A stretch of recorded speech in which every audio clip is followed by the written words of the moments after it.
Hello po sa inyong hello po sa lahat. Nandito po ulit tayo sa bahay ni Ate Ising at meron po akong kinuha na helper na maglilinis po ng kanyang bahay. So tutok-tukan po natin. Ate Ising, magandang hapon. Hello po. Ate Ising, meron po kaming bisita. Meron po akong kasama. Yan.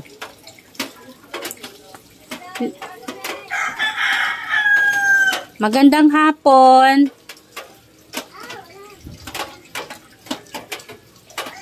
Ito po ay meron po kami kasing pag-uusapan ni Ate Ising. Yan. Magandang hapon po, Ate Ising. Yan.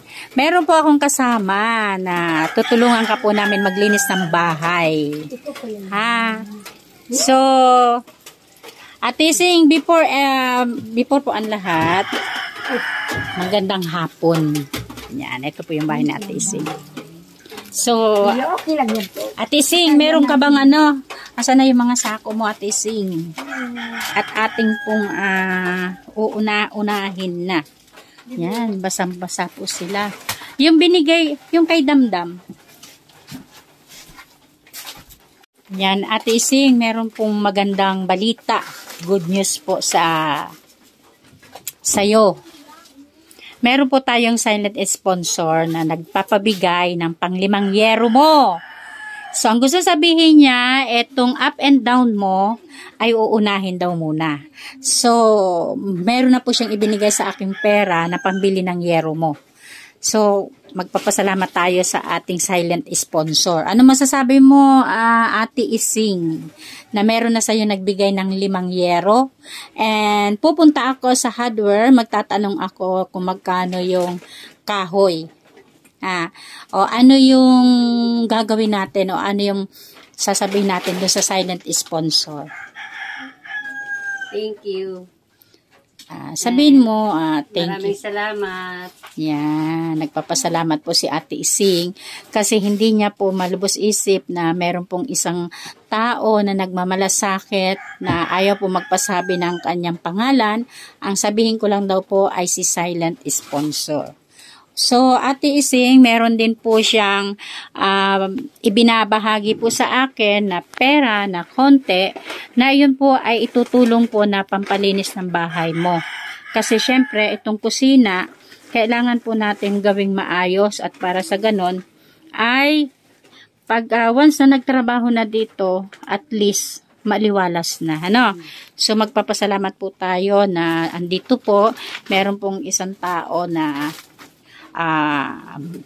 bibigyan po namin ng konting blessings, and then yun po ay ipapalinis po natin yung bahay ni Ate Ising para mawala-wala na po itong mga nakikita po natin at makita natin kung ano talaga yung problema at kung ano pa ang pwede nating itulong. Yan. Kaya Ate Ising, pagpasensya ka na nandito kami muli. Pero good news rin naman yun. Magiging kabutihan rin naman yan sa'yo. So, dito po sa areang ito, ay tatanggalin na po natin lahat yan, ng mga dumi-duming yan. Lilinisin na po natin yan. Kasi andito po yung kanilang sahig. Kagaya po ngayon, nagkataon na maulan na naman. So, kailangan na ayusin po natin muna, So, yan. Yan po ay aking babayaran kung magkano man po yung hihingiin niya, ay willing po nating bayaran para po maalis na po yung mga kalat and maibigay po natin yung mga binigay ng silent sponsor. Kasi sa totoo po, meron na rin pong nagbigay ng banig, kumot, and syempre, magbibigay rin po tayo ng konting gamit sa kusina pag once nalinis na po lahat. Okay? Maraming salamat po sa tiwala. At sana po ay ito pong bahay na to I'm so hope na maayos na po ito para hindi na po sila parang kawawang-kawawa ang dating. Dahil kasi, paano nga po matutulog sila kung ganitong itsura po ng kanilang bahay, basang-basa, dahil sa tulo, ulan, walang tigil pong ulan dito sa kanilang bahay. Umuulan sa labas, umuulan din dito sa loob ng bahay. So, thank you so much sa mga nanonood po sa akin na makakatulong po yun sa akin na magkaroon din po ako ng konting revenue at maitulong ko rin po sa kanila. Dagdag. Hanggang dito na lamang po ang aking maikli na upload video at i-update ko po ulit kayo sa susunod na araw na sa paglilinis po dito. I hope na malinis ng lahat. Okay, bye-bye po sa inyong lahat. And hello po guys. Yung nagtrabaho po doon sa bahay ni Ate Ising, nagpunta po dito sa aking bahay at tapos na po yung paglinis niya. So maraming salamat sa iyo ate. So itatago ko na lang po yung kanyang mukha, hindi ko po ipapakita dahil kasi syempre hindi naman po siya YouTuber, nakagaya natin. At ayan, pinamimerienda ko po muna.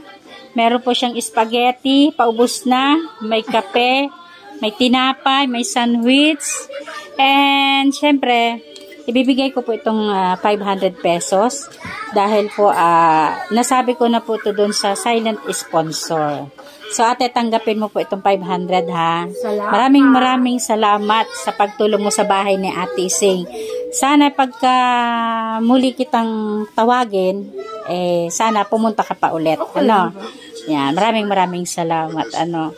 Yan, eto, update ko lang po yun sa bahay ni Ate Ising. At kanina nga, galing ako doon. Kaso, iniwan ko muna silang dalawa dahil may ginagawa rin po ako sa bahay. Ano, may malaga rin po akong ginagawa. Kaya, next po, i-update ko po ulit kayo sa susunod po ng aking i-upload video, ang bahay ni Ate Ising. Yan. Thank you so much, ate. Yan.